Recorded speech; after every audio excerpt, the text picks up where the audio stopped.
బంగారు తల్లి ఎందుకు రామ్మా? నా బంగారు తల్లివి కదూ, రామ్మా. నా బంగారు తల్లివి కదూ, రానమ్మా. వర్షం వచ్చేలా ఉంది, దిగమ్మా. వర్షం వచ్చేలా ఉంది, దిగనమ్మా. కర్మ కర్మ. బాబు చెట్టు మీద నాకు బోరు కొడుతోంది, నేను దిగిపోతున్నా.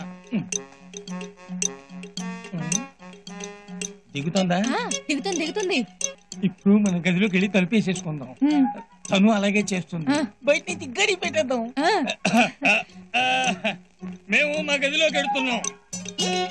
అమ్మా ఇందిరమ్మా, ఎద్దులో పెరిగావు, వర్షంలో అట్లంటే ఆడుకుంటే ఏమవుతుంది? రోగం వస్తుంది. నీకేంటే అమ్మా నాన్న లేని పిచ్చి ముండవి. తడిసి జబ్బు చేసి చచ్చినా ఏడ్చే దిక్కు లేదు. ఏ రావే, ఈసారి ఇక్కడికి వచ్చావంటే కాలు ఎరగొట్టాలి. ఏంట్రా ఇలా వర్షంలో కూర్చున్నావు? కదా ఎందుకమ్మా నాన్న లేరు? అది కాదురా, మనకు అమ్మా నాన్న ఉండుంటే ఇలా వర్షంలో ఆడుకునిచ్చేవాళ్ళ.